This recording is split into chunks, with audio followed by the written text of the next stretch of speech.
신앙산TV 이홍정입니다. 반갑습니다. 구독, 알람, 좋아요 부탁드리겠습니다. 오늘은 뉴델리 신문의 이철영 칼럼을 보겠습니다. 고모신 선거와 지원금, 디지털 시대의 유권자, 사전투표 제도는 폐지되거나 공정성과 투명성이 담보되도록 대폭 수정, 보완되어야 마땅하다.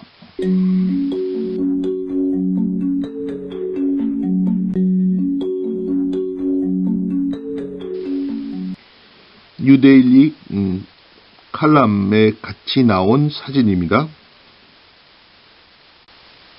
우리나라에서 작년 4.15 총선 선거 부정 의혹이 제기되고 있는 가운데 미국에서도 대통령 선거의 선거 부정 의혹으로 공화당과 민주당 간의 극렬한 대립 속에 의사당이 점거되는 사태로까지 번졌다.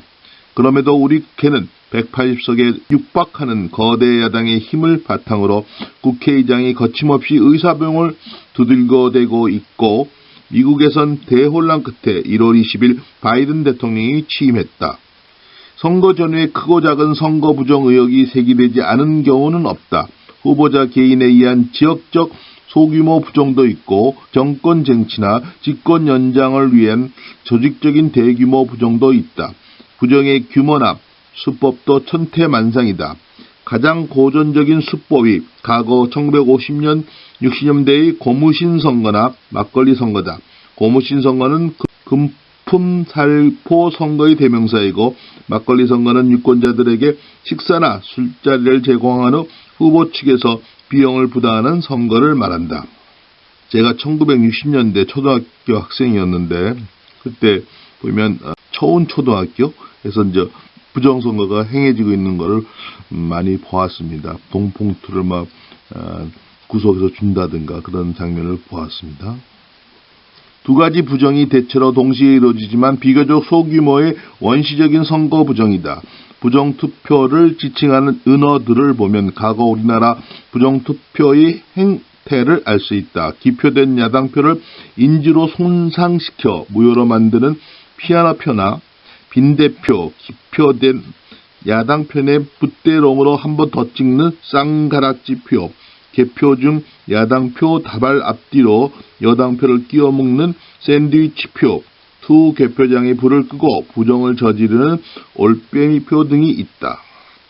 정권이나 정당이 조직적으로 개입하여 이루어지는 선거 부정으로 흑색 선전, 서로를 감시하며 특정 후보에게 표를 몰아주는 3인조, 5인조 선거, 사전에 기표해 놓은 투표용지를 투표함에 미리 투입해 놓는 유령투표 등도 있다. 부정선거 역사에서 폭력과 고문으로 곤봉선거, 몽둥이 선거라는 악명과 함께 4.4 개헌 의회를 탄생시킨 3대 총선, 3.15 부정선거로 4.19 혁명이 도화선이 된 제4대 대통령 선거와 제5대 부통령 선거, 금권, 간권, 폭력이 난무하여 막걸리 선거, 삼성개헌 국회로 불리는 1967년 7대 총선 등을 대표적인 사례로 꼽을 수 있다.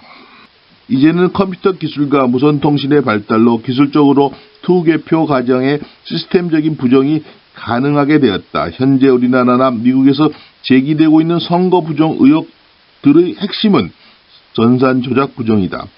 물론 전산 조작과 함께 투표함 바꿔치기 등과 같은 고전적인 개표 부정이 병행될 수도 있다. 코로나19 사태 이후 올 4월의 서울 부산시장 보궐선거와 내년 대선을 앞두고 과거의 고무신 선거가 괴물이 되어 다시 돌아온 느낌이 든다. 정부가 고무신 대신에 국민의 세금으로 수시로 뿌려대는 수십만원 단위 각종 지원금 때문이다. 정부가 국민을 가진 자와 빼앗긴 자로 분열시켜 놓고 국민의 세금으로 표를 긁어 가려는 의도라면 국민들이 수수방관해서는 이를 막을 방도가 없다. 작년 4.15 총선의 선거 부정 의혹에 대해 우파 일각에서도 요즘 세상에 무슨 부정선거냐라는 의견이 있다. 과거에 동네방네 시끄럽게 이루어졌던 선거 부정이 요즘 맘만 먹으면 지도새도 모르게 이루어질 수도 있다. 대중을 동원해야 하는 유세 대신 TV, 인터넷, SNS가 선거운동의 대세이고 기술적으로는 컴퓨터와 무선통신을 통한 투개표도 가능하다. 그렇기 때문에 국민들 모두가 깨어나 있지 않으면 권력자들의 선거 부정 유혹을 막을 수 없다. 2012년 대선 후에도 좌파 진영에서 개표 조작 의혹을 제기했었다. 2017년 대선 직전 이명박근혜 심판 범국민 행동본부와 조선의열단 기념사회표는 성명서를 통해 2012년 대선 개표 조작이 명확히 밝혀졌다며 해킹 프로그램을 통해 미분리된 투표용지 중 문재인 후보의 투표용지를 K가 정기구포 1.5로 수렴하는 일정 비율로 박근혜에게 빼돌림으로써 개표를 조작했다고 주장했다. 대선과 총선이란 차이를 제하면 현재 제기되고 있는 자1로 총선 선거 부정 의혹과 판박이 주장이다. 당시 이들은 자동 개표기는 언제든지 개표 조작이 가능하다는 것이 입증된 바 대한민국 입법부는 당장 법적으로 수개표가 진행될 수 있도록 입법 절차를 진행하고 더는 개표 조작으로 대한민국의 헌정이 파괴되는 것을 방지하라고 주장했다. 4년이 지난 지금 좌우 진영의 입장이 반대로 바뀌어 같은 논리로 선거 부정을 주장하며 방지책을 촉구하고 있는 것이다.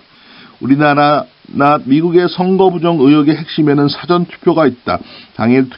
당일 개표가 아니라 며칠에 걸쳐 사전 투표가 이루어지고 투표안의 보존과 이동 경로에 대한 검증과 통제가 어렵기 때문에 부정이 개입될 가능성을 배제할 수 없다. 일반 국민들로서는 기술적으로 확인이 불가능한 전산 프로그램에 의한 검표, 개표 부정이 개입될 여지도 있다. 국민 편의와 투표율 제고나 개표 시간 단축이라는 명분으로 선거 부정의 개연성을 묵살해서는 안 된다. 논란의 가능성을 원천 봉쇄하기 위해 독일에서는 투표가 끝난 직후 투표소에서 곧바로 수개표를 실시한다. 2009년 3월 독일 연방헌법재판소는 전자투표기 사용은 투개표 과정과 그 결과의 신뢰성을 일반 국민 누구나 충분히 확인할 수 없기 때문에 헌법에 위반된다고 판시했다. 민주주의 바탕인 공정과 신뢰를 보장하며 디지털 시대의 지능적 선거 부정 가능성에 제동을 거는 판결이다. 이런 관점에서 우리 사전투표 제도는 폐지되거나 공정성과 투명성이 담보되도록 대폭 수정 보완되어야 마땅하다. 좌우 진영이 모두 같은 논리와 관점에서 선거 부정을 제기하고 있는 현 상황을 바로잡지 않는다면 더 큰 분열과 재앙이 초래될 수도 있다. 국민들이 정당한 참정권 행사 차원에서 적극 나서야 한다. 당리당략으로 일시일비하는 국회만 믿고 수수방관해서는 안 된다. 우리 헌법 제1조 2항은 대한민국의 주권은 국민에게 있고 모든 권력은 국민으로부터 나온다고 규정하고 있다. 대통령과 국회가 선출된 권력만이 정당성을 갖고 모든 권력을 통제할 권리를 갖는다는 생각에 젖어 민주주의 대원칙인 견제와 균형의 기본을 허물러 한다면 국민이 궁극적인 주권자로 통제에 나서야 한다. 그야말로 저항권이죠. 투표는 민주주의 체제에서 의원적 권력을 통제하는 국민의 실효적 무기이다. 그럼에도 우리 현실은 암담하다. 선거 부정보다 더 근본적인 문제는 유권자들의 정치와 선거에 대한 혐오와 무관심이다. 힘과 논리로 앞장서야 할 젊은 세대보다 과거 막걸리 선거, 고무신 선거에 참여했거나 이를 지켜본 세대가 더 적극적으로 투표에 참여하고 있는 게 우리의 현실이다. 투표가 권력을 통제해야 할 국민의 권리이자 의무라는 국민의 민주시민의식 없이 법만으로 정치판의 선거 부정 유혹을 막는 건 불가능하다. 부정선거 의혹을 규명하고자 활발히 활동하고 있는 민경욱 전 의원입니다. 이홍종의 이슈 저격은 이철영 이사님의 마지막 말을 옮겨왔습니다. 국민들이 깨어나야만 선거 부정을 막고 민주주의를 지켜낼 수 있다. 여러분 추운 날씨에 건강하십시오. 감사합니다.